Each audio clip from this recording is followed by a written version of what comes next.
Stone Age people were grunting cavemen with spears. True or false? Absolutely false. They were gathering around and forming real culture as far as we've discovered. In Turkey, scientists uncovered a 12,000-year-old mystery that's revising history. It's a sophisticated cosmic calendar made out of giant stone temples that may actually be a warning from the stars. We're talking about Göbekli Tepe. This prehistorical site predates even Stonehenge, our classical stone ring circle, by 6,000 years. And it upends why we think Stone Age civilizations emerged and thrived. Here's how this discovery could change our collective history. Around 10,850 BCE, a massive comet, or better yet, a bunch of comet fragments, smashed into Earth. The skies darkened, the temperature dropped, big animals vanished, and it kicked off a mini ice age that lasted over 1,200 years. What's now a place called Göbekli Tepe was home to a group of humans who survived this entire chaotic event. After it happened, they started paying close attention to the sky. As a way of trying to control time a little bit more, they tracked the movements of the sun, the moon, the planets, and comets. This in turn led them to build a huge lunisolar calendar, the first one in the world. Now, if you were to tour around this classic Stone Age monument, you'd see that not all the stone pillars are blank. Some of them have carvings, like this main one with a bunch of V's on it. Turns out there are 365 V's, which scientists believe represent the days of the solar year. One of them, a V hanging on a bird's neck, is thought to mark a solar eclipse. Other pillars have dangerous animals carved on them, like foxes, lions, scorpions, vultures, twisting and crawling up the sides. Unlike typical Stone Age carvings, these weren't of edible animals like deer or sheep. One of the theories is that these drawings were symbolic. Some archaeologists believe they reflect the fears and chaos this civilization had lived through, a kind of collective attempt to make sense of a terrifying and unpredictable world. Archaeologist Danielle Stordur has highlighted the images of vultures, saying they represent the people who passed away. In some ancient cultures, vultures were believed to carry the souls of the deceased into another realm. She's seen similar symbols in ancient sites nearby. To understand why this all makes sense, we need to dig deeper into the real purpose of this site. Göbekli Tepe was discovered in 1994 by German archaeologist Klaus Schmidt, who realized that the hill in southeastern Turkey wasn't just another Neolithic mound. Underneath it, his team uncovered massive stone circles supported by pillars weighing up to 20 tons. Radiocarbon dating puts the site at around 12,000 years old, making it the oldest known ceremonial structure ever built. I mean, it predates the Egyptian pyramids by over 7,000 years. This discovery shocked the archaeological world. At the end of the Ice Age, humans were supposed to be nomadic, surviving off wild plants and animals, not building sacred complexes with symbolic art, and giving birth to what we now classify as civilization.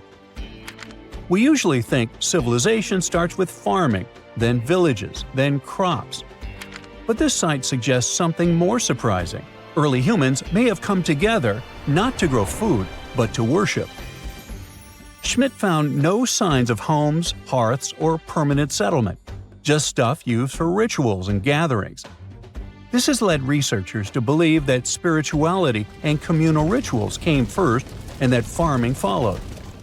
Because to build something this massive, you'd need hundreds of people working together, which in turn would have sparked the need for food, organization, and social structure.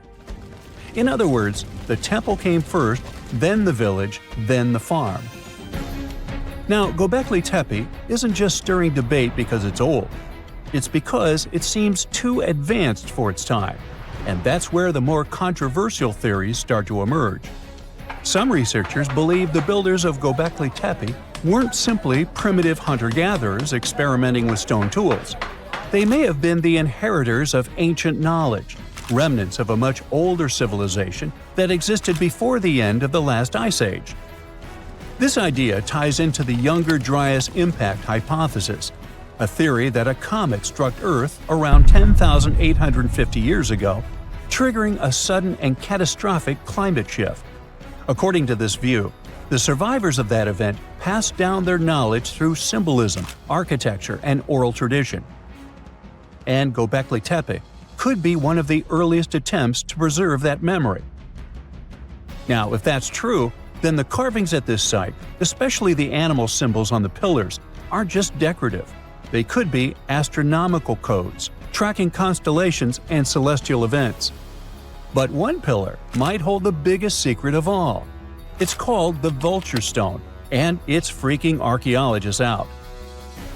On it, you'll find a strange combination of figures: a headless man, birds, and a scorpion. To the untrained eye, it might seem random, but some researchers believe these are ancient representations of constellations, like Scorpius among them, and that the headless man symbolizes a mass extinction event. Some even argue that this is the oldest known record of a comet impact, the one that triggered the Younger Dryas. And if you're wondering who this older lost civilization might have been, they are called Atlantis, or more neutrally, Civilization X. Theorists like Graham Hancock suggest that this advanced culture, destroyed in the chaos of the comet impact, passed fragments of its knowledge to survivors around the globe. In that case, Göbekli Tepe wasn't the start of civilization, it was the restart. Now, back to the stones. Pillar 43 may look like a celestial calendar at first, but when archaeologists recreated the sky patterns encoded in its carvings, they found a precise snapshot of the sky dating back over 13,000 years. It appears to show a meteor shower, a flood, and humanity's tragic end, aka the Headless Man. A snake rising from the ground might even symbolize tidal waves or destruction coming from below. But the story doesn't end there. Pillar seems to expand on the same disaster, the one they called the Terror of the Sky. You might see animals fleeing, waves, fire raining down. It paints a vivid picture of the meteor shower. But wait! While Pillars 43 and 56 may encode memories of a past catastrophe, Pillar 18 might be a forecast. That stone zooms in on the Aquarius constellation. If this sounds familiar, maybe it's from the phase Age of Aquarius, which is the age we're living in now. Some enthusiasts believe this may be a warning for us, and may be telling us that a similar meteor shower will hit Earth and thus you and me and us. I mean, chills! But hey, that's the kind of mystery that makes Göbekli Tepe so captivating. Today, archaeologists know that Göbekli Tepe was part of a much larger sacred complex, now known as Taş Tepeler, a network of ancient sites across the region, each with its own secrets and structures, but connected by shared patterns and motifs. In 2019, excavations began at this sister site, just 40 miles from Göbekli Tepe, known as Karahan Tepe. And here's the twist. Some researchers believe Karahan Tepe might be even older. Unlike Göbekli Tepe, which appears to have been primarily ceremonial, Karahan Tepe has signs of domestic structures like walls, tools, and perhaps even homes. And that changes everything. Because whether these sites were the work of highly sophisticated hunter-gatherers or survivors carrying the fragments of a lost pre-Ice Age civilization, one thing becomes clear. Our ancestors weren't just surviving. They were planning, tracking, and predicting. They were far more capable, curious, and connected to the universe than we ever gave them credit for. Recently, scientists made an astonishing discovery that might solve Stonehenge's mystery. They found something hidden deep within the DNA of Stonehenge's sarsen rocks, the huge monolithic ones, and it might reveal why our Neolithic ancestors designed and built this thing in the first place. Over the years, scientists have been scratching their heads trying to figure out where the huge sarsen rocks came from. For years, they believed they came from a quarry just 15 miles away from the site, known as Marlborough Downs. At this site, they found similar minerals to the ones that make up the Sarsen rocks. But it turned out there was more to this story than they thought. The understanding of how Stonehenge was built is always changing. Scientists need to really travel back in time to uncover its mysteries. Where did the rocks come from? How were they carried? Why was the site built? You see, the Stonehenge site, located at Salisbury Plain in England, is made up of two main types of stone. There are the super heavy Sarsens and the lighter and smaller bluestones. The Sarsens each weigh about 25 tons. That's as much as 3 African elephants stacked together. The heaviest Sarsen stone, called the heel stone, weighs 30 tons all by itself. Together, the Sarsens make that iconic outer ring circle. Inside that circle, that's where you'll find the bluestones. The naming might seem a bit misleading since they're not really blue. They have a bluish tinge to them when they are freshly broken, hence the name.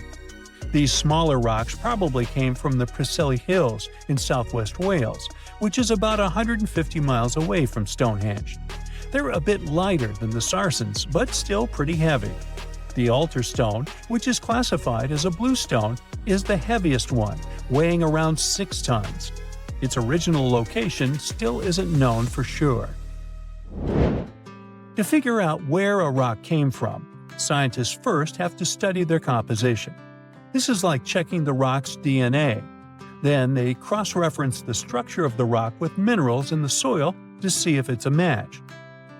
Most of the Sarsens we see around southern England are actually made of a type of sandstone known as silcrete. Think of silcrete as sand that's been hardened by underground water processes over millions of years. This process mostly happened during a period called the Paleogene, about 65 to 23 million years ago.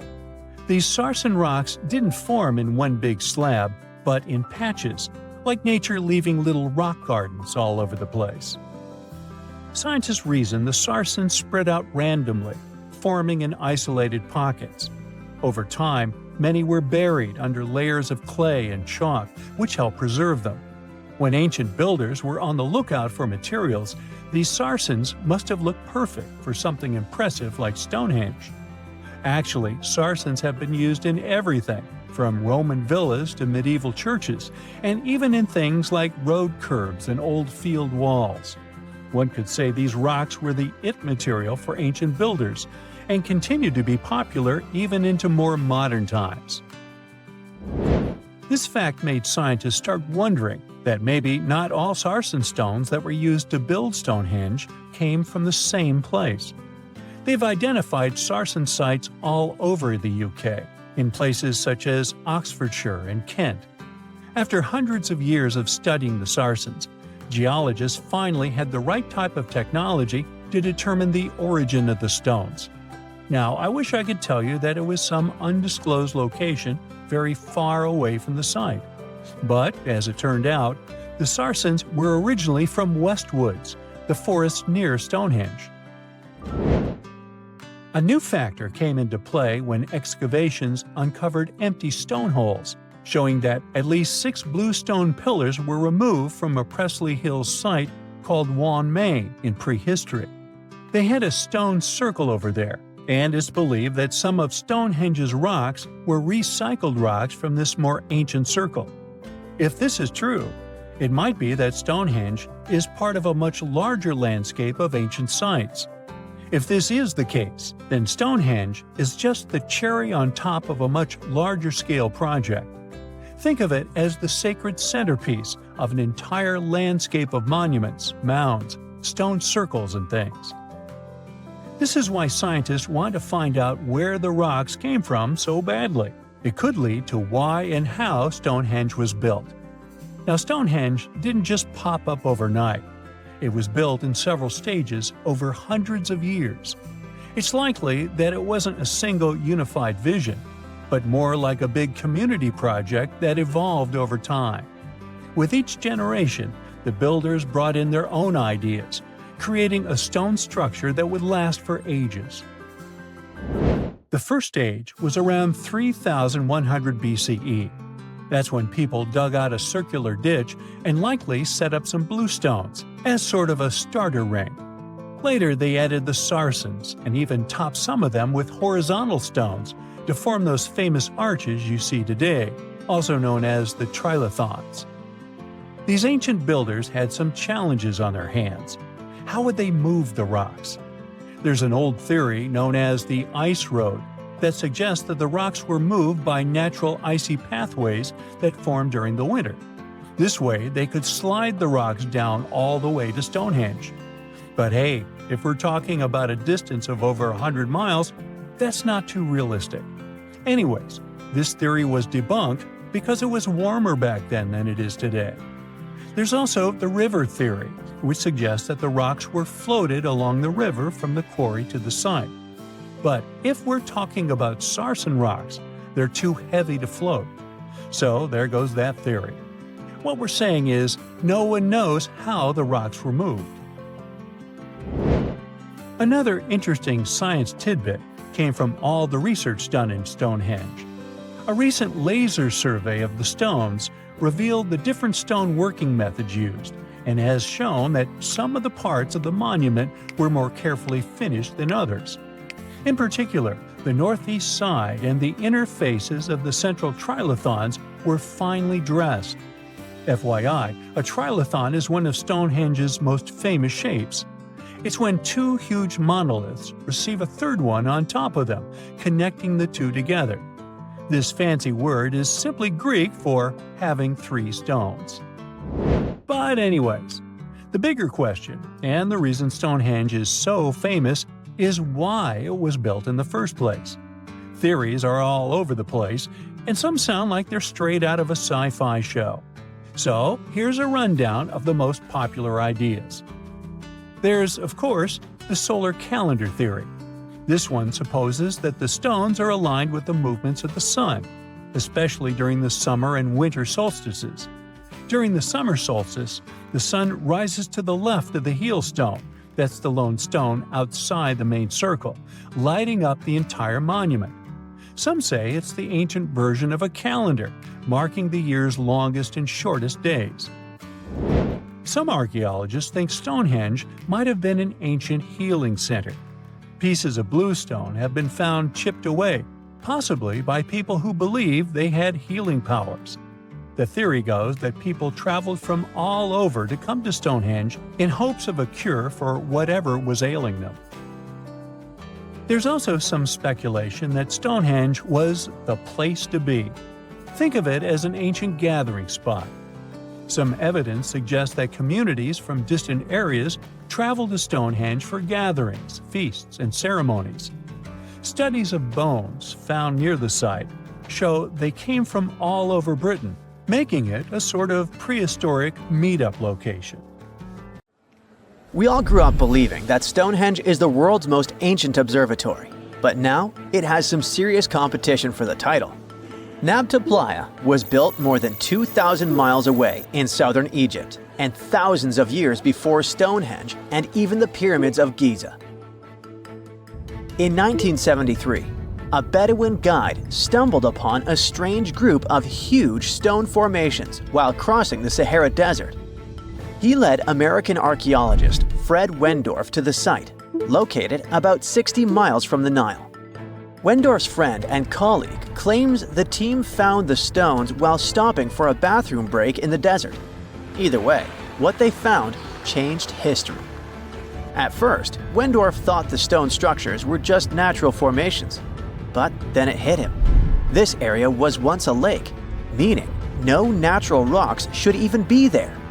He kept coming back to the site for decades, and by the early 1990s, his team finally uncovered a circle of stones that seemed to line up with the stars in a way no one could explain. After 7 long years of trying to crack the mystery of the site, Wendorf reached out to an expert in archaeoastronomy. They study how ancient people used the stars. One evening, while the expert sat in the cool desert sand staring at the stones, he realized that they formed a pattern radiating outward from a massive burial mound. One by one, as they dug into the sediment, the buried megaliths started lining up like spokes on a wheel. The team had already used radiocarbon dating to test samples from fire hearths and tamarisk wood roofing found inside the stone circle. Nabta Playa had dozens of standing stones, all a few feet tall. Some of them lined up exactly with the sunrise on special days, and others matched up with bright stars in the sky. Inside the big circle, there were 6 special stones that may have been used for rituals or marking important times of the year. Around them, 29 standing stones might have worked like a simple calendar to help people know when it was time for something important, like the summer solstice, the longest day of the year. When the sun rose in just the right spot, it was a sign that the rainy season was coming. The stone circle once aligned with the brightest stars in the northern sky: Arcturus, Sirius, and Alpha Centauri. Some stones even pointed to the constellation Orion. By tracing Arcturus's movement across the sky, they figured out that it matched perfectly with the circle around 4800 BCE. That means it was the oldest astronomical site ever discovered. And the people of Nabta Playa may have been watching the stars thousands of years before telescopes were even invented. It looks like it had a huge meaning for people living and traveling through the desert. Over 10,000 years ago, the long, cold, and dry ice age that lasted for tens of thousands of years was finally fading away. Northern Africa got massive monsoons and rains that filled up seasonal lakes. So, parts of the desert turned into short-lived oases. For the nomadic people who roamed this harsh land, these summer rains were everything. Their entire way of life revolved around cattle. When archaeologists opened the central tomb at Nabta Playa, they dug up cattle bones and even a massive rock carved into the shape of a cow. The people who built it used the stars to guide them and find hidden watering holes like Nabta Playa, which likely held water for about 4 months a year, starting with the summer monsoons. But there was no North Star back then, so instead, they navigated using bright stars and the way the sky seemed to spin in circles above them. When the lakes were full, the standing stones would be partly submerged, and from the western shore, you would see the reflection of the stars on the dark water. Nabta Playa is way less famous than Stonehenge, perhaps because its stones were buried and the famous site in England was open to visitors for thousands of years. Sadly, when Nabta Playa did become famous, some tourists ruined parts of it by moving stones around, which messed up the ancient star alignments. To protect it, the authorities moved everything to a museum where people can see the stones and the carved cow statue without damaging them. The Egyptian Observatory isn't the only construction similar to Stonehenge. It has versions that were used for different purposes, from Germany and France to the US and the Andes in northern Peru. This last one is actually one of the oldest big structures ever built in this region. The circular plaza is made of 2 giant stone walls arranged in a ring. It was likely used for ceremonies and gatherings.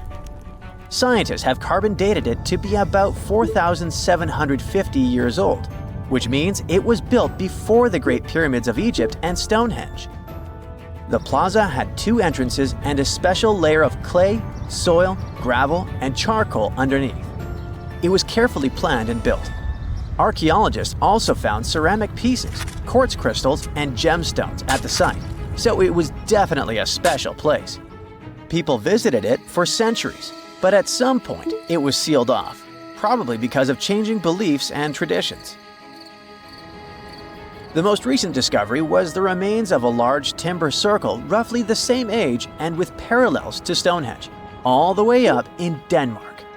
This open-air structure was likely part of a special area where prehistoric people from the late Neolithic and early Bronze Age gathered for rituals and ceremonies. The circle was made up of 45 giant wooden posts, forming a huge ring about 100 feet wide.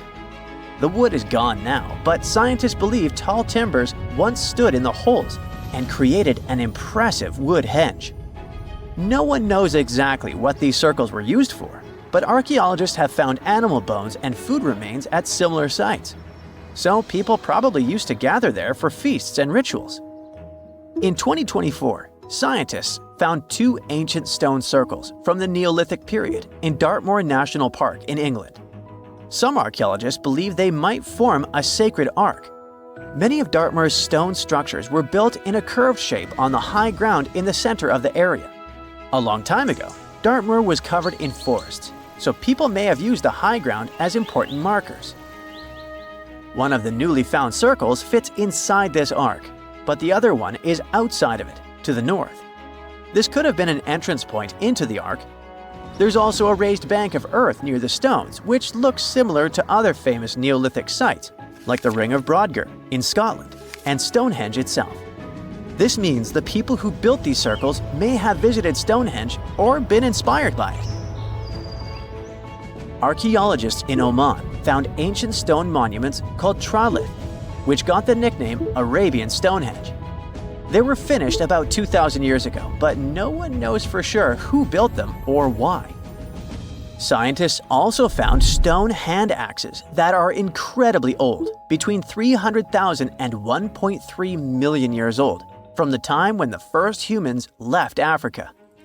At another site in central Oman, archaeologists discovered a Neolithic tomb from around 5,000 to 4,600 BCE.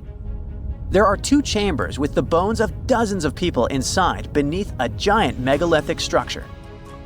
Nearby, they also discovered rock carvings that were made by people who lived in the area. And then there is another Stonehenge look-alike, this time in Saudi Arabia, that was used as an apartment complex thousands of years ago.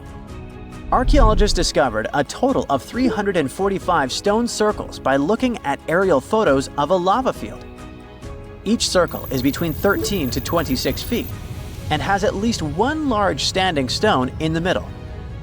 These structures still have remains of stone walls and doorways. Stone circles like Stonehenge are often linked to ceremonies and rituals, but scientists say that many early houses were actually built in round shapes, and rectangular homes only became common much later in history. Strange and amazing items are discovered often, but figuring out what our ancestors were up to is pretty tough. Especially when all you have are just some rusty cups and cave drawings. It's no surprise that even the experts in lab coats sometimes make mistakes. But it's not just about dusty plates and huge stones. Sometimes there's even humans with large heads. So grab your digging tools and let's travel back to ancient times to explore incredible societies that even scientists can't fully explain. Sardinia may look idyllic now, but I'm not gonna lie, I wouldn't fancy visiting it 3,000 years ago. Rumor has it, terrible giants roamed around this island back then. People even talk about finding human skeletons over 13 feet tall there, although nobody's ever shown anything to prove it. But the stories will make you wonder because some weird stuff has definitely happened. In 1974, over 5,000 pieces of broken stone artifacts were found in a part of the island called Monte Prama, but instead of being displayed in a museum, they were locked up in an underground vault for about 30 years. Sounds a bit suspicious, doesn't it? When they were finally displaced in 2005, scientists put the pieces together to find statues of 38 giant men standing 8 feet tall. Not quite as tall as the legendary skeletons, but still pretty huge. It's thought these statues were made by the Nuragic people, who lived on the island a long time ago. Besides giant statues, they also built over 8,000 massive stone buildings. Perhaps Nuragic weren't giants themselves, but they definitely liked their things big. I do too. I like a big number of likes on our videos. That would be pretty great. Thank you if you liked this and subscribed. Now back to the video. You and I are pretty smart, but we might not be the smartest humans ever. Actually, we might not even be the smartest species. Since 1913, some skull fossils found in South Africa have hinted at a possibly smarter contender called Boskop Man. This human-like species might have lived as recently as 10,000 years ago. Their skull suggests they had really big heads, which means their brains could have been 30% bigger than ours. Wow! Their average IQ could have been around 149, making them among the smartest 0.05% of people today. But if a boss-cop brainiac was so much smarter, why are they not around and we are? Well, bigger isn't always better, you know. Our brains are a lot bigger than our ape relatives, mainly in the prefrontal cortex. This part helps with high-level tasks like making decisions, remembering things short-term, and being aware of ourselves. The parts of the brain that handle our senses and movements haven't really grown much. So, maybe the boss cop spent too much time dwelling on the past rather than doing practical things like hunting. But this is all just guessing. We really don't know what happened to these clever cousins of ours. Some people even argue that boss cops weren't any different from us, with the only evidence being parts of skulls. The jungle is huge. Did you know the Amazon rainforest is home to about 30% of all the world's plant and animal species? That's impressive. However, the history of one native species, humans, has long puzzled scientists. The mysterious Kasarabe people lived here for hundreds of years and then vanished around 1400 AD. People thought the Amazon only had a few scattered tribes, but recently we discovered big, unusual shapes in the ground called geoglyphs. These might look like simple shallow ditches, but they're actually the remains of a vast civilization that spread over 5,000 square miles and includes about 450 markings, some as wide as 1,300 feet. That's insane! They likely contained ceremonial buildings and could have hosted up to 1 million people as recently as 550 years ago. Thanks to new technology like LiDAR, which uses a safe laser to map the forest without harming it, we can explore deeper. In 2019, some scans showed miles of raised roads and pathways and even pyramids over 70 feet tall. They found 26 separate settlements, 2 of which were at least 250 acres each. Damn, that's like 330 soccer fields. It's not certain what happened to the Kasarabe people. Maybe European conquistadors drove them out. Maybe the most baffling ancient civilization is one we've never actually found a trace of. Yep, I'm talking about Atlantis, the grand city that supposedly sank into the ocean. The first mentions of Atlantis come from the ancient Greek philosopher Plato, who talked about a great city near the Strait of Gibraltar. But for ages, everyone just thought Plato made up Atlantis as a perfect version of his own Athens. So why, about 12,000 years after it supposedly vanished, do we still wonder if it might be real? Well, in the 19th century, U.S. Congressman Ignatius Donnelly wrote a book giving 13 reasons why he thought Atlantis was more than just a myth. Then, in 1965, some folks thought they actually found Atlantis when they discovered the Richat structure, a massive 25-mile-wide dome in Mauritania, Africa. It's so big that you can see the whole thing from space. 2 astronauts flying over the Sahara Desert spotted this giant eye staring back at them and thought they'd made the discovery of a lifetime.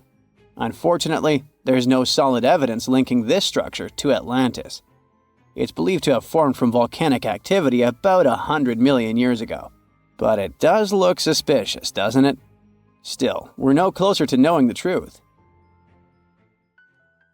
Imagine going back to about 3,300 BCE and finding yourself in South Asia. Welcome to the Harappan civilization. These people were way ahead of their time. They had cities like Harappa and Mohenjo-Daro, complete with baked brick houses, sophisticated drainage systems, and even public baths. This place might have had over 5 million people, making it one of the densest regions at the time. They also invented a system of standardized weights that was incredibly useful for traders. And trading they did. These people had connections stretching all the way to the Middle East, thanks to their great skills in metallurgy. They even had a form of ancient branding.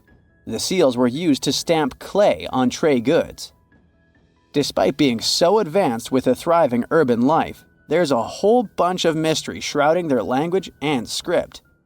We've got bits and pieces of their writing, but no one's deciphered them yet, even with all the technology we have today.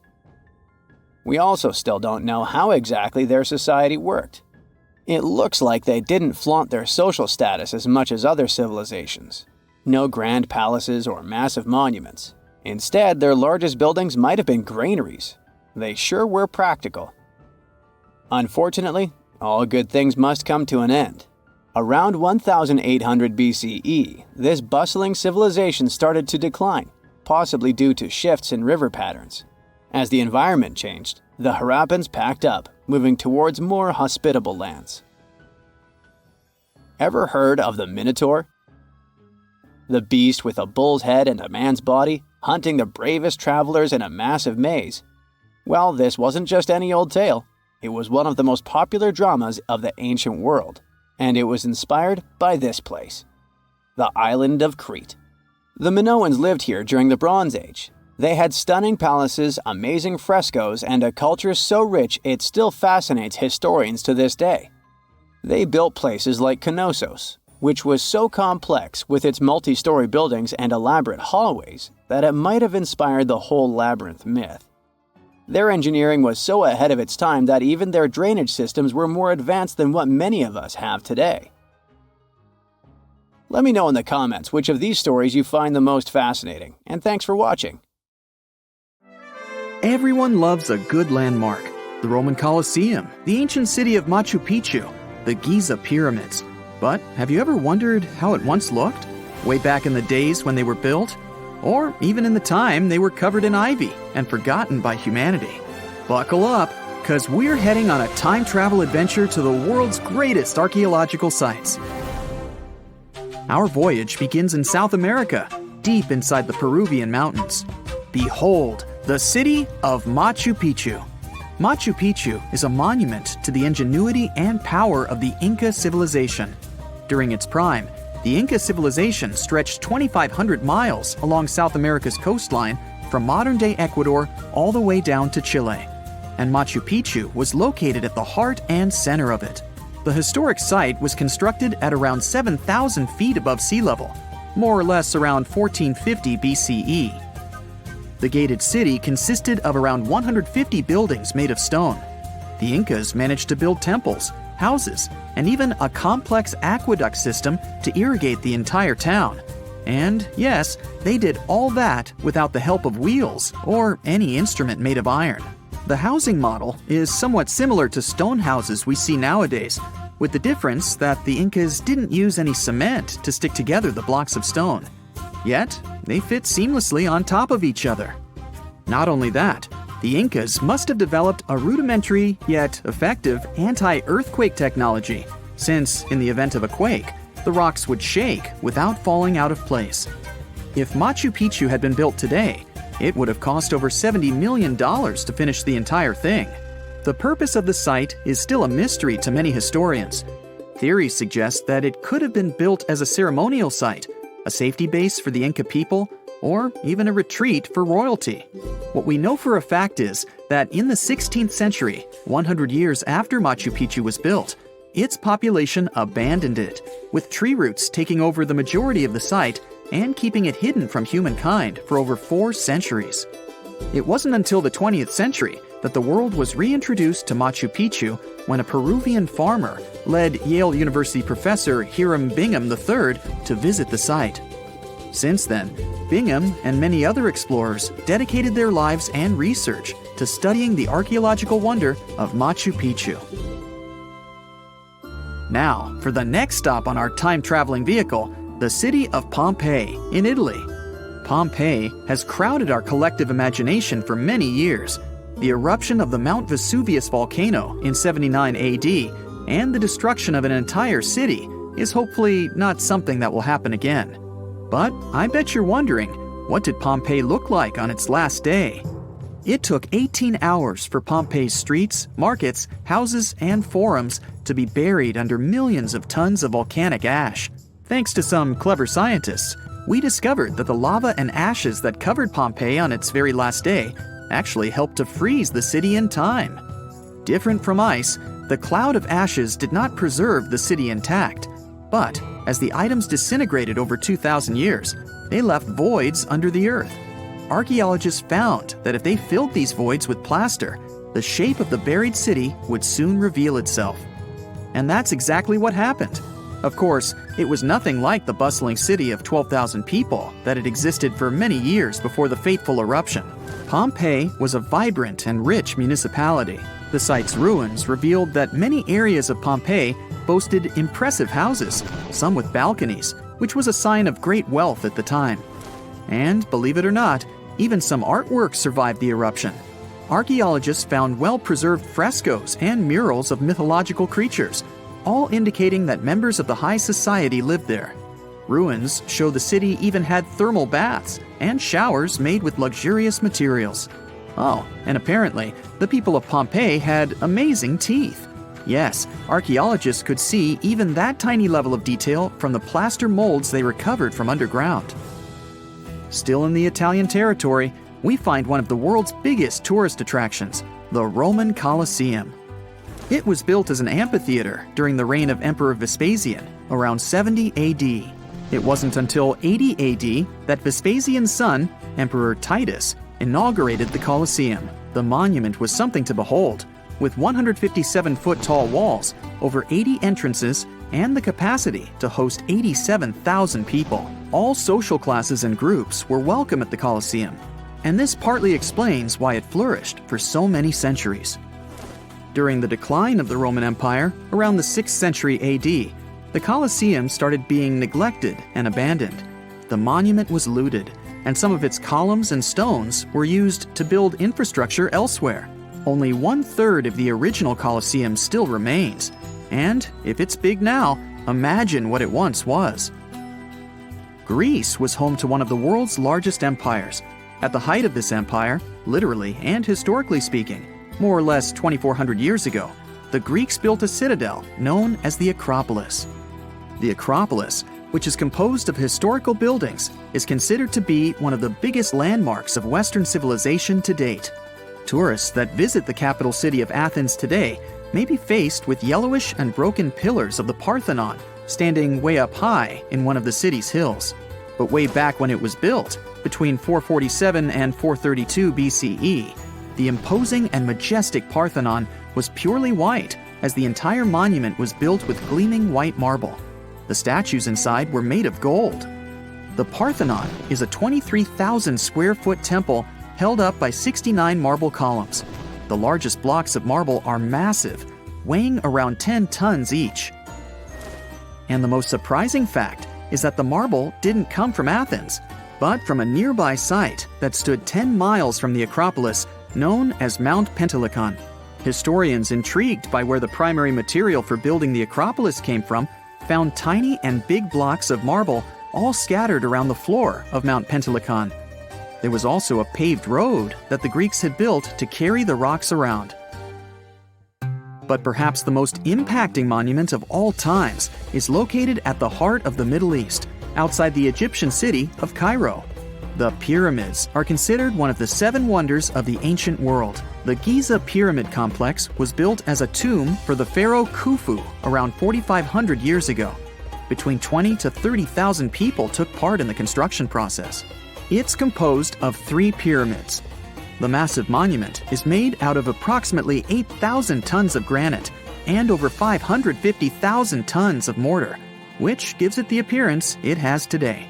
Would you believe me if I told you that the pyramids didn't always look like this? Far from it. They were shiny white with a golden triangular tip at the top. This is because the Egyptians used over 6 million tons of limestone to cover the entire rocky, step-like structure, all so that they could gleam white under the unforgiving sunlight of Egyptian skies. The Pyramid of Khufu remained the tallest structure on Earth made by humans for over 3,800 years. It was the only 8-sided pyramid in Egypt and was believed to align with Orion's belt. It's considered to be the most aligned construction facing north. In 1979, it was inscribed on the UNESCO World Heritage List. Let's head on down to the Indian city of Agra to quickly visit the Taj Mahal. You may know it as the Taj, but it can also be called by its more endearing name, a teardrop in the cheek of time. The Taj took over 22 years to build and was commissioned in 1632 by Mughal Emperor Shah Jahan as a declaration of love for his third and favorite wife, Mumtaz Mahal. It was made with ivory white marble, and amazingly, due to tight conservation, it still remains very similar to what it was when it was built. I think all this talk of landmarks got me thirsty for some traveling. What about you? Tell us in the comments below if you've ever visited some of these sites, or which interesting landmarks you'd add to this video. The county of Kent, England, has a cultural treasure called the Margate Shell Grotto. This subterranean passageway is lined with about 4.5 million seashells, composing an intricate mosaic. The gorgeous landmark was stumbled upon by accident in the 1800s, and it's still engulfed in mystery to this day. That's because no one knows who built it or why. Experts can't even figure out how it was built, since they'd need to collect samples from the walls and the removed parts would be irreplaceable. A brief analysis of the substance beneath these shells points to some sort of fish-based concoction.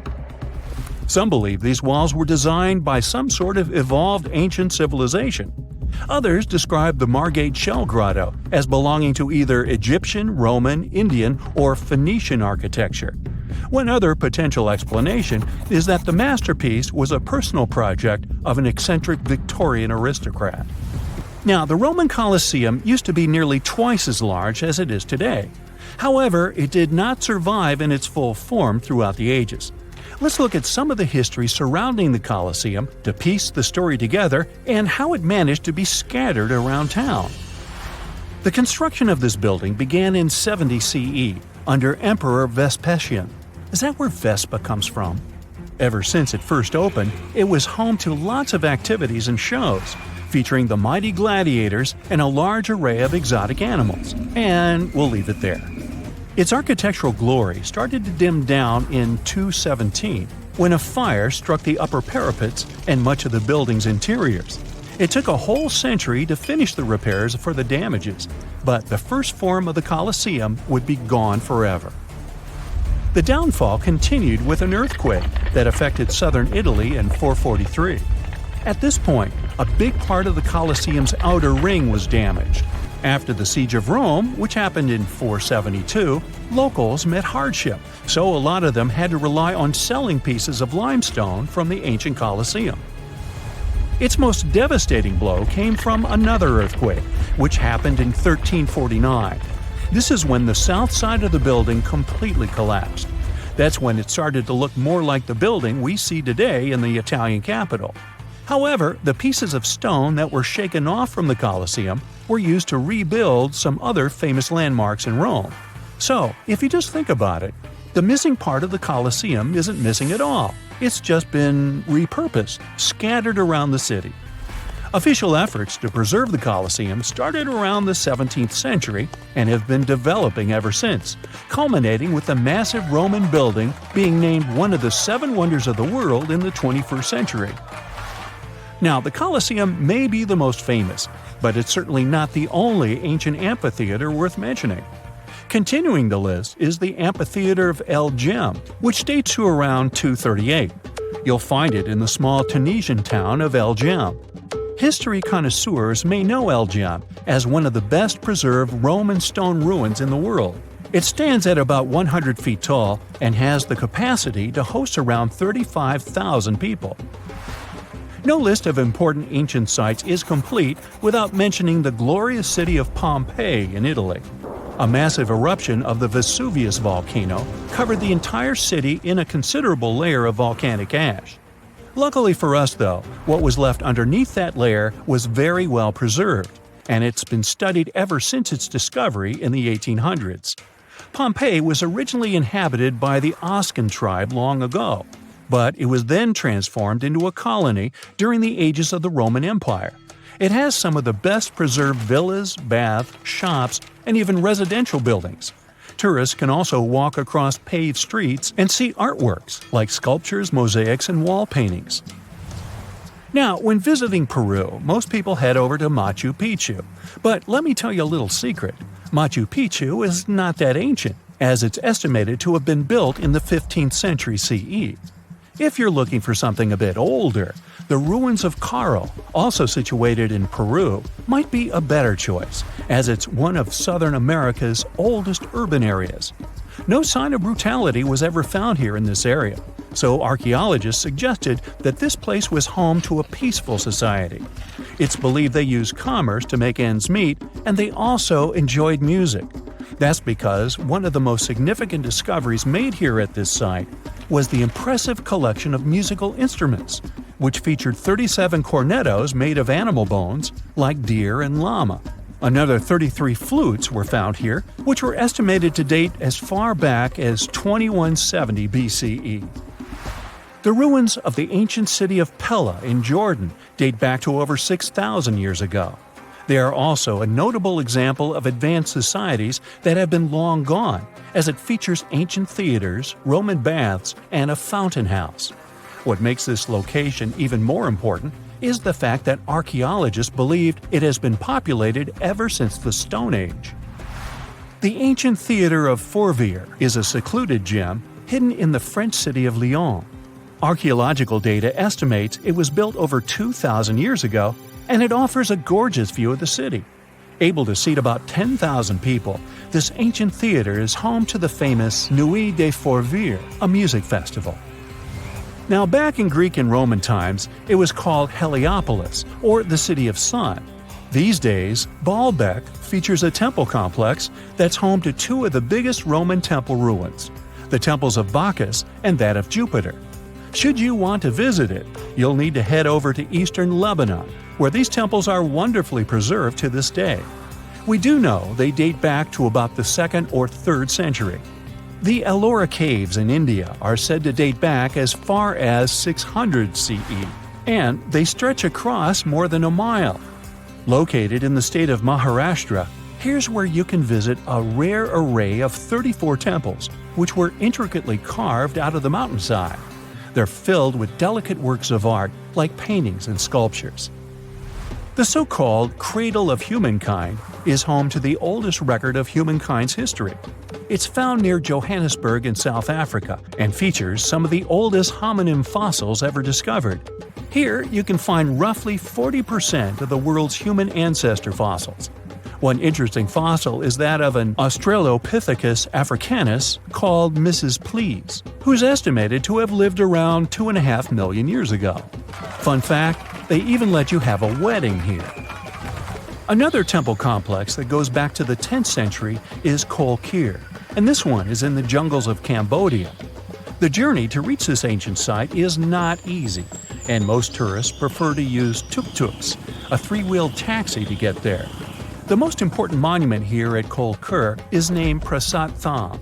Only a limited number of tourists are allowed to climb the staircase to the top to reduce their exposure to damaging elements. But the views are worth it if you don't have a fear of heights. You'll see about 40 inscriptions that go as far back as 932. A lot of monuments from the complex aren't open to visitors, since they are still hidden in the forest and the area is not safe. It's hard to imagine that this site used to be the location for the biggest trading center in the world back in the 3rd century. However, since the ruins of Volubilis are some of the best preserved in the world, they can still paint us a pretty accurate picture. With its majestic House of Commons and the triumphal Arch of Caracalla, Volubilis was the farthest city of the Roman Empire and a key location for the Kingdom of Mauritania. It would have been in an even better location if it weren't for an earthquake that happened in the 18th century. If you ever want to check it out, be sure to head to Morocco's Fez Meknes region.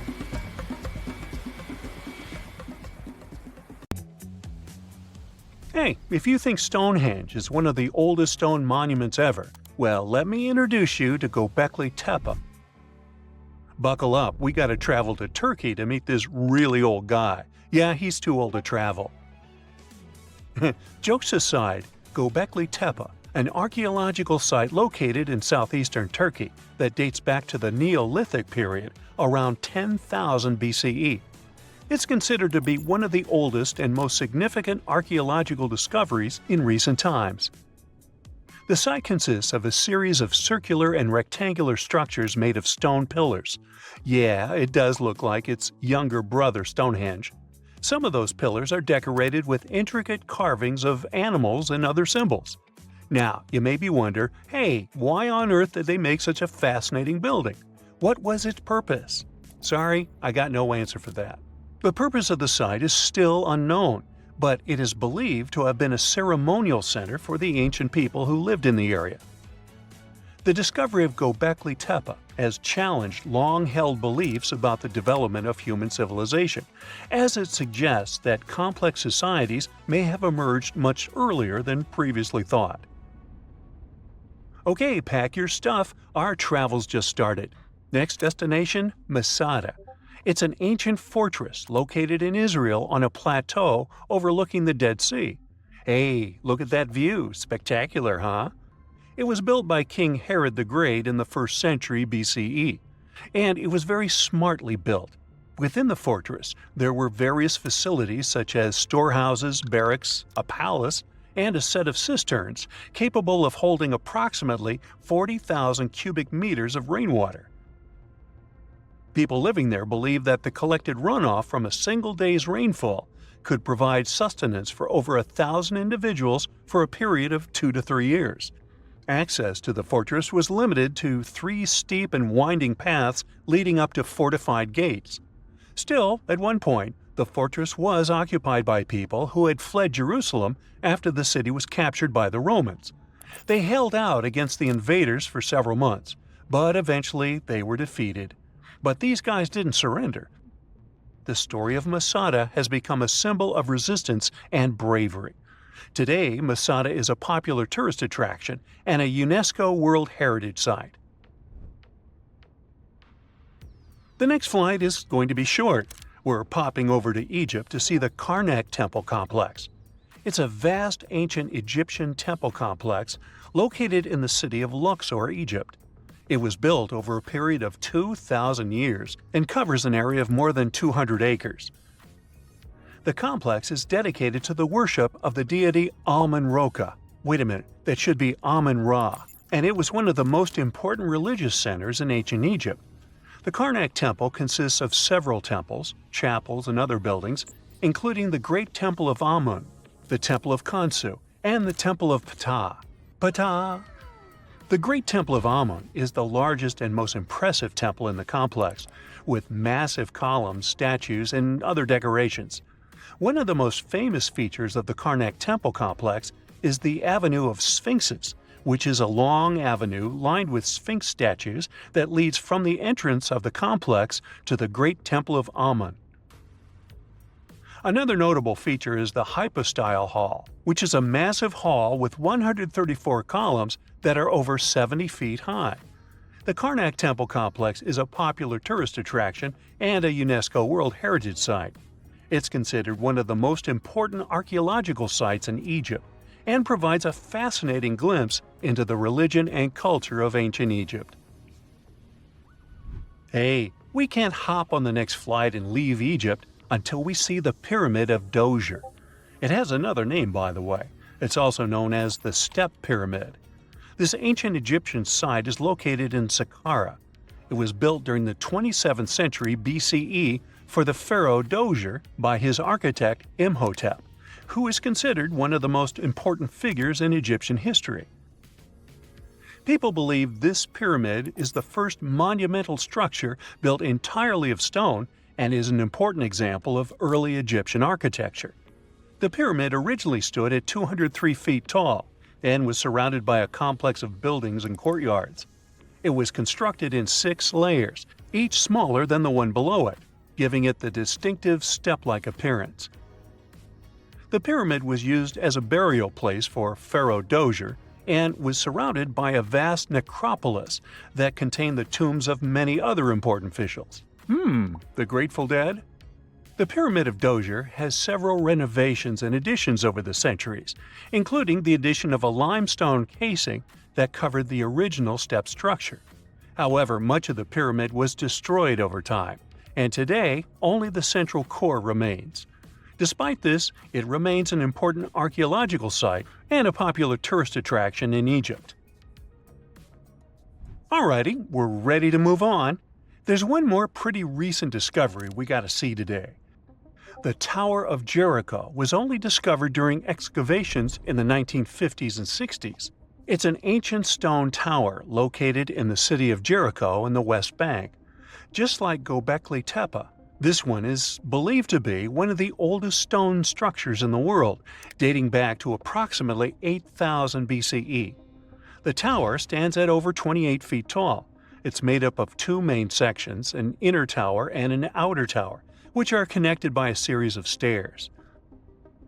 The purpose of the Tower of Jericho is not entirely clear, but it is believed to have served as a defensive structure or a watchtower. It may have also had religious significance, as it was located near a sacred spring. The Tower of Jericho is a significant archaeological site and has provided valuable insights into the early history of human civilization. It's open to visitors and is a popular destination for tourists interested in ancient history. Now, this ancient site even got attention from Netflix, and they made a movie where the action takes place in Mohenjo-Daro. This site was a major center of the Indus Valley civilization in present-day Pakistan. Mohenjo-Daro was one of the largest cities of the ancient world, with a population estimated to have been around 40,000 in its peak. Trust me, that must have been a crazy megalopolis back then. The city was notable for its advanced urban planning, with sophisticated drainage and sanitation systems, and its impressive architecture, including the Great Bath and the Granary. Mohenjo-Daro was abandoned around 1900 BCE, and its ruins were only rediscovered in the 1920s. Today, it is a UNESCO World Heritage Site and an important archaeological site for the study of ancient South Asian civilization. We're heading to a teeny-tiny country that has quite an impressive history. Welcome to Malta. The Xigantia Temples are a Neolithic site located on the Mediterranean island of Gozo. They're probably one of the oldest freestanding structures in the world, dating back to around 3600 to 3200 BCE. The temples consist of two megalithic structures, each with multiple rooms and altars. The name Xigantia means giant tower in Maltese, as people believe that only giants could have built such massive structures. The temples are believed to have been used for religious purposes and are considered to be an important example of prehistoric architecture. They were added to the UNESCO World Heritage List in 1980. Well, you must be pretty tired, but there's one more place we gotta visit today. Our plane is already landing in Armenia, and we're here to see the Temple of Garni. Look, this one is well preserved. This temple dates back to the 1st century CE. It was built by King Tiridates I as a dedication to the sun deity Mir. Sadly, the temple was destroyed in the 17th century during an earthquake, which is quite a common thing for this area, but it was later reconstructed in the 20th century. Today, it's a popular tourist attraction and is also listed as a UNESCO World Heritage Site. In February 1961, 3 adventurous rock lovers were searching for geodes near Olancha, California. They took one of their findings home and studied it because it looked pretty unusual. They managed to cut through the matrix and discovered something unexpected inside. Instead of the usual mineral formations, it had a cylindrical object resembling porcelain inside. There was a metal shaft at its center, and around it, a hexagonal sheath made of copper and some unidentified substance. Its discoverers were hoping they had found an example of some unknown technology from 500,000 years ago. It could be proof that there was a hyper-advanced ancient civilization like Atlantis, or that time travel was real. Maybe someone came all the way from the future and accidentally dropped the item. Or maybe some intelligent extraterrestrial beings brought it when visiting Earth. If any of these theories were true, it would mean that scientists have to completely rewrite all human history as we know it. But not everyone shared the excitement, and truth seekers and alternative archaeology circles were trying to solve the mystery of the so-called Koso artifact until the late 90s with theories and debates. Then a group of skeptics took images and x-rays of the discovery and showed them to spark plug collectors. They have identified the artifact as a spark plug with corroded metal components from the 1920s and not ancient technology at all. Almost 20 years later, One of the co-discoverers of the artifact agreed to take it for inspection at the University of Washington. They officially confirmed it was a 1920s-era champion spark plug, and the stone matrix containing the artifact wasn't a geode, but a concretion. Those can form because of natural processes over decades or years, but not millennia.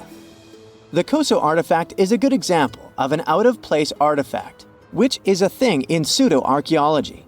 It's something found in a place or time where it shouldn't logically be. These artifacts seem too advanced for the time period they're found in. They could also mean human activity existed when humans weren't supposed to be around. The Baghdad Battery is another example of such an artifact. It was found in the 1930s by a German archaeologist and consists of a clay jar, a copper cylinder, and an iron rod going through the jar's stopper. Its top, which was broken off, probably had been sealed with asphalt. Its discoverer noticed that it had two different metals and possibly an electrolyte, which are key components of a battery. There are no ancient writings to support this theory, but when scientists ran tests and filled it with an ionic solution like vinegar or wine, it showed that it could conduct electricity.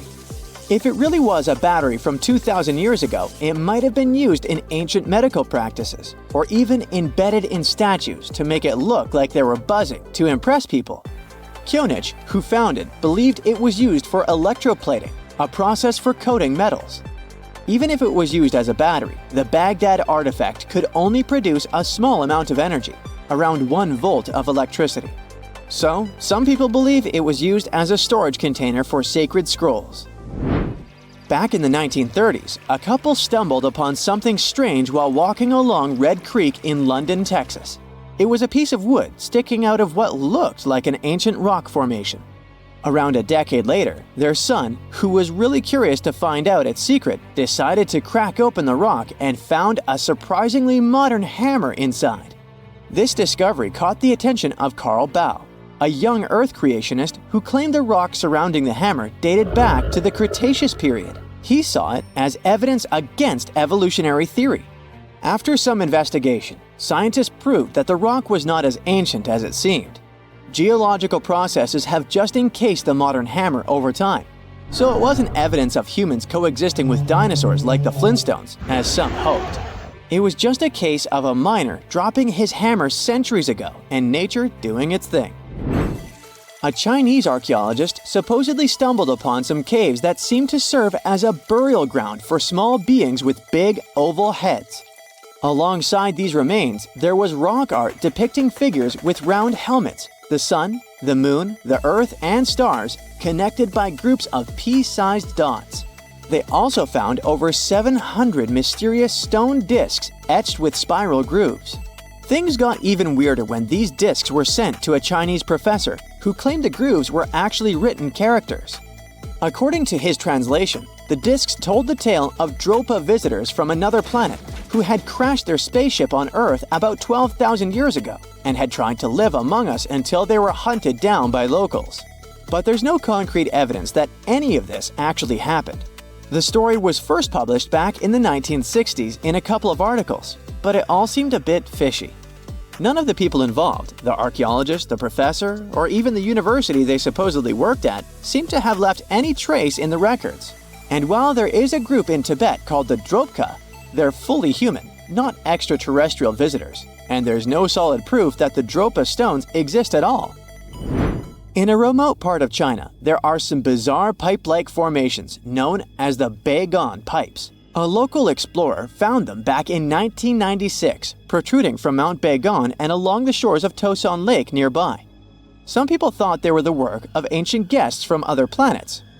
When samples of the pipe material were tested, they contained mostly common minerals, but there was a mysterious 8% of unknown stuff. Special testing revealed that these pipes had been there before humans. Chinese geologists later visited the site and suggested that these pipes were formed naturally over time. It could be sediment piling up in the fissures in the earth, or even fossilized tree roots from the area's lush past, but it's not certain. There's a mysterious terracotta head in Mexico with a hard-to-pronounce name, discovered back in the 1930s during a burial excavation. This head looked a lot like fancy Roman statues, so it wasn't clear what it was doing in Mexico. For some reason, the discoverer kept it secret for several decades. The head was found in a pyramid with 3 floors about 40 miles from Mexico City, alongside gold, copper, and pottery. Some argue that if this head really is many centuries old, it could mean the Romans or some other civilization had made it to Mesoamerica before Columbus did. There are also drift voyage theories mentioning a shipwreck after which some artifacts and survivors made it ashore.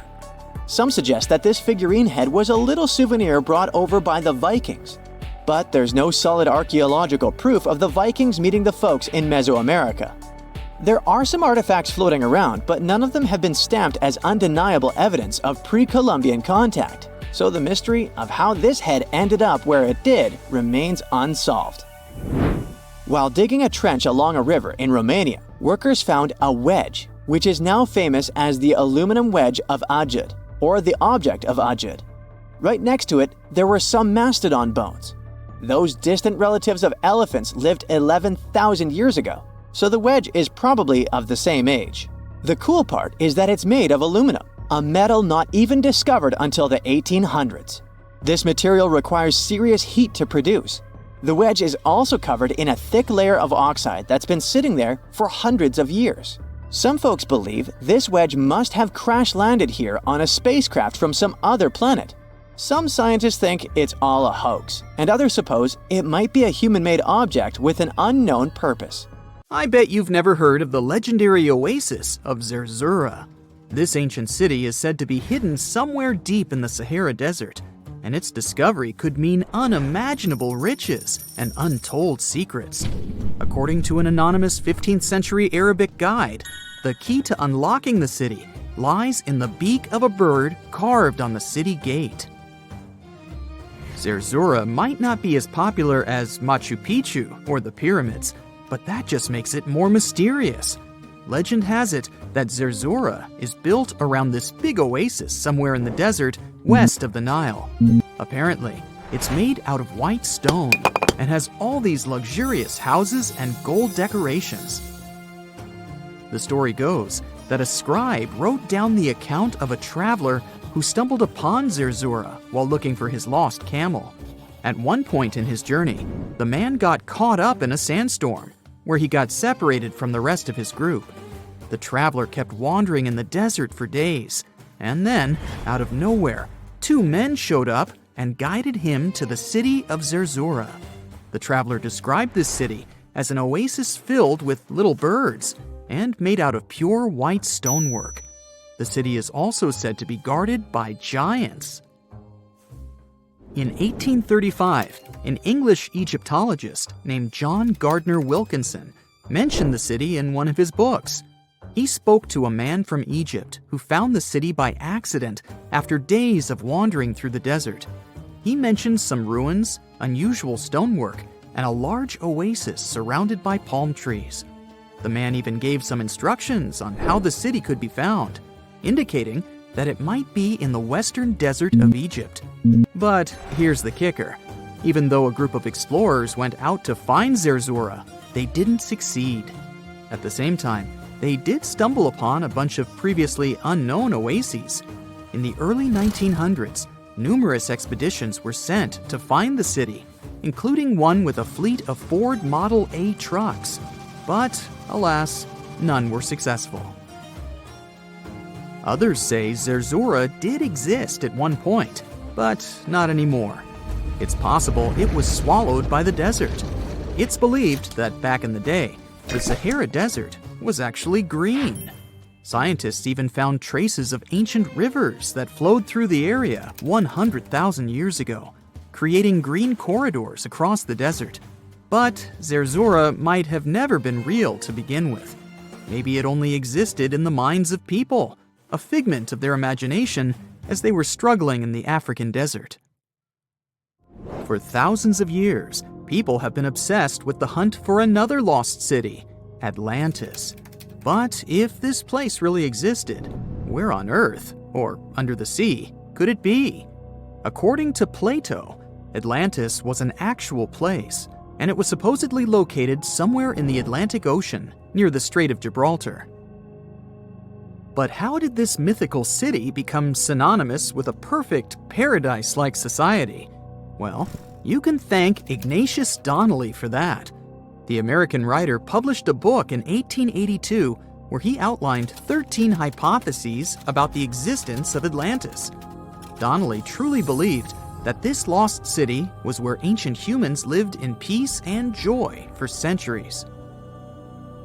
Donnelly even thought that Atlantis was the original source of many ancient civilizations around the world. And if we just followed Plato's clues, we could totally find Atlantis. Sounds like a treasure hunt, right? What inspired Donnelly to go on this quest in the first place, you might ask? Apparently, an amateur archaeologist discovered the city of Troy, using Homer's The Iliad as a guide. Well, if Troy was real, then why not Atlantis? Back in the day, some people believed that America was the legendary Atlantis. Columbus really stirred up some excitement when he brought back news about the New World to Europe. But the real hunt for Atlantis didn't really start until the 20th and 21st centuries. Some people tried to connect the dots between a volcanic eruption on the island of Santorini and the destruction of Minoan settlements. But in 2018, a team of investigators claimed they had nailed it, announcing they had discovered concrete proof that Atlantis had existed. What was their evidence, you ask? A series of mysterious circles in a national park in Spain. But the circles turned out to be nothing more than experimental ponds for studying zooplankton. Let's face it, there's no real evidence that Plato's lost city of Atlantis actually existed. But it doesn't make searching for it any less exciting, does it? The Fountain of Youth isn't a lost city per se, but it is another mythical location that many have claimed to have stumbled upon over the years. Long ago, people were obsessed with the idea of living forever, or at least extending their lives as much as possible. Each culture had its own wild story, like the Greeks talking about a magic fountain that let people live longer, or Alexander the Great finding a river of paradise that could heal the wounded. Japanese legends spoke of hot springs that could make you young again, while the Caribbean locals talked about the restorative powers of the water in one of their own mystical lands.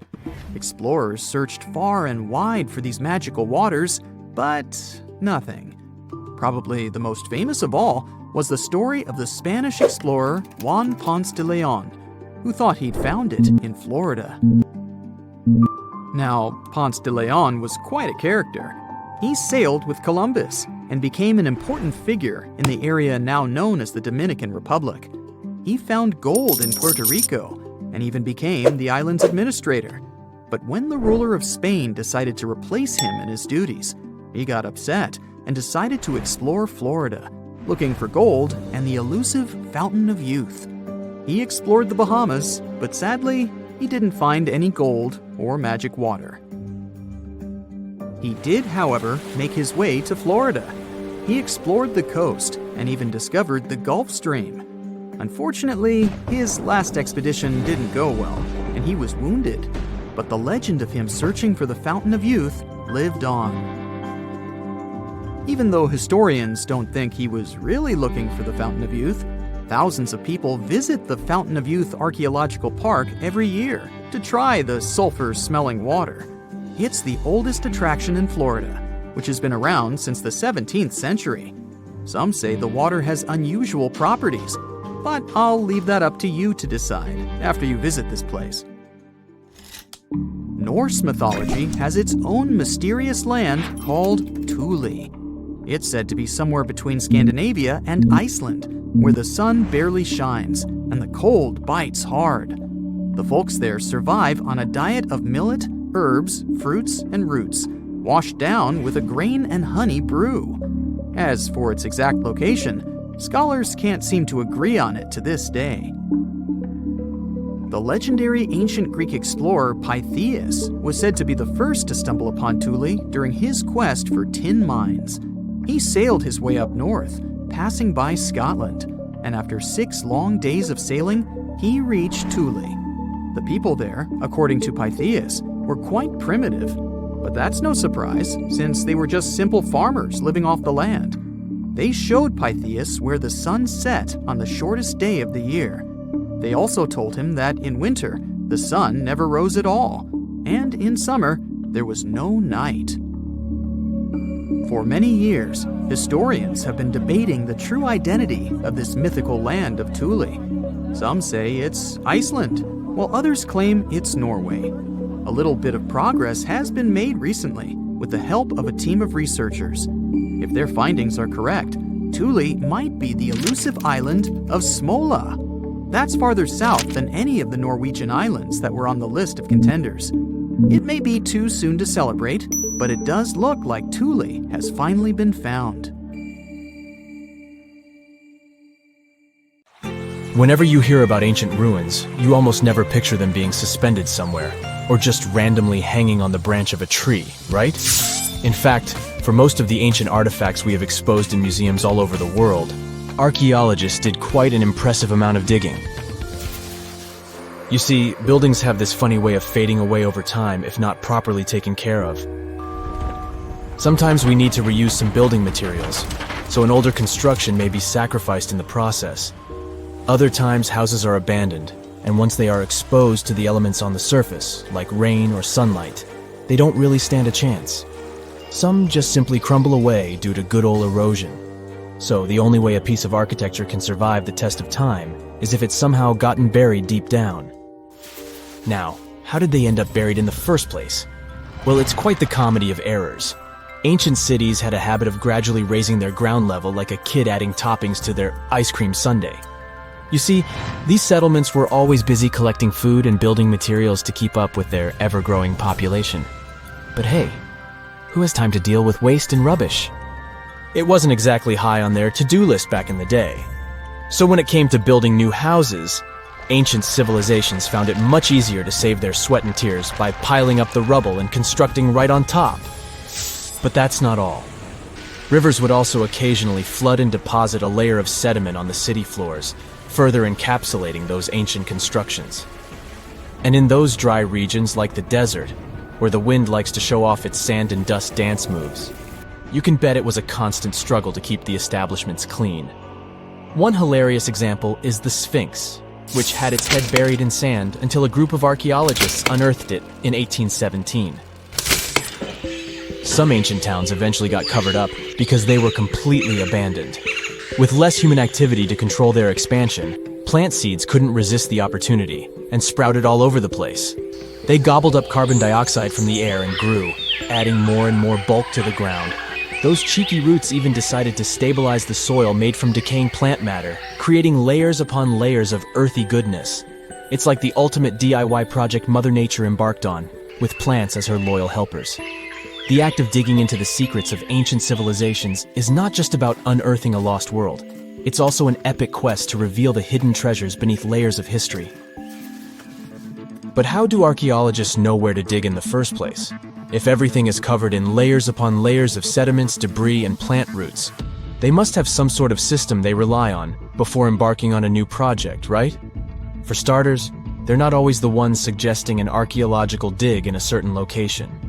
Let me explain. Let's say you're a contractor and you want to build a new fancy apartment complex in your city. Some local legislations have certain requirements before your project can start, though. For instance, before anyone starts building on a piece of land, they might need to bring in specialists to check the soil. These clever folks can be archaeologists, geologists, or paleontologists, and they need to keep an eye on things during development. If any artifacts or ecofacts, fancy word for organic remnants, are discovered, these experts swoop in to excavate and study them. But what about sites that have nothing to do with bulldozers and yellow hats? Archaeologists have more than one trick up their sleeves when it comes to locating ancient hotspots. They dive deep into historic records with a healthy dose of detective work. By sniffing out old documents and maps, they can piece together the puzzle of human activity in a specific area. If a site has been visited before, it's even better. Finding records of past excavations or historical accounts can give archaeologists lots of information on where to continue their treasure hunt. Before archaeologists start swinging their shovels, they engage in a bit of a visual scan mission. Armed with a grid system, they'll stroll around the site, keeping their eyes peeled for any artifacts that might be hiding just beneath the Earth's upper layer. From groundstone tools to historic glass and even ancient garbage dumps, yes, they're also valuable. These keen-eyed explorers can spot signs of human activity faster than most people. If they stumble upon midden soil, fancy term for a garbage dump, they know for sure that humans once called this place home. Archaeologists don't just rely on their trusty shovels, though. They have an arsenal of gadgets to aid in their search for hidden wonders. Geophysical tools are like their secret weapons. Take the resistivity meter, for example. This clever contraption measures the electrical component of the soil and any buried features or artifacts. A buried wall, for instance, will create a different resistivity reading than the surrounding soil. Magnetometers and ground-penetrating radar work in similar ways, showcasing potential hints of ancient treasures in the soil. And who could forget our trusty old friend, the GPS? It helps archaeologists map out precise locations, like a high-tech treasure map, leading them straight to their pot of gold. Care to virtually visit some of the most important archaeological sites in the world? Well, follow me. In the United Kingdom, for instance, you'll find this interesting place called Stonehenge. It's one of many henges scattered around, but this one really takes the cake. Picture this: massive ancient stones standing tall and proud, arranged in a funky outer ring and an inner horseshoe, with some smaller stones thrown in for good measure. And guess what? These amazing stones have been around for over 5,000 years. Talk about a serious case of rock-solid longevity. Now, here's where it gets interesting. According to local folklore, the legendary wizard Merlin whipped out his magic wand and poof! He teleported these massive stones all the way from Ireland. Apparently, some giants had assembled them there, but Merlin decided they would look much better at their new location. Others think it's just the ruined remains of an old Roman spiritual edifice. These amazing structures were built by our Bronze Age ancestors. With their simple tools and limited tech, they managed to create this monumental masterpiece. Impressive, right? Unfortunately, there's still so much we don't know about this area. Stonehenge's initial purpose remains a mystery to this day. Sure, there are lots of theories, but scientists have yet to agree on the subject. However, we do know that it's perfectly aligned to catch the sunrise during the summer and winter solstices. The ancient city of Pompeii is an equally amazing archaeological site. Picture this: Mount Vesuvius, a notorious troublemaker, decided to throw a volcanic tantrum and completely covered this ancient Roman city. It turned it into a time capsule, located outside present-day Naples in Italy. Fast forward to the year 1748, when a bunch of adventurous explorers stumbled upon Pompeii. Lo and behold, they discovered a treasure trove of well-preserved goodies: streets, houses, food. Probably a bit stale by then. Blingy jewelry, fancy sculptures, colorful frescoes, everyday household items, and even animal and human remains. It was like an epic archaeological party. From the looks of it, Pompeii had it all. Fancy houses and villas, a massive 20,000-seat arena, cute little artisan shops, hangouts like taverns. And let's not forget the saucy spots like those luxurious bathhouses for some intense pampering. There's also the Sanctuary of Apollo, where people used to gather for their daily dose of worship. And of course, the bustling heart of the city, the Forum of Pompeii, where all the cool people used to hang out. And guess what? Pompeii is so cool that it made it to UNESCO's World Heritage List back in 1997. That's like the ultimate Hall of Fame for historical awesomeness. It also includes many other famous buildings and sites, like the Taj Mahal in India and the Acropolis of Athens in Greece.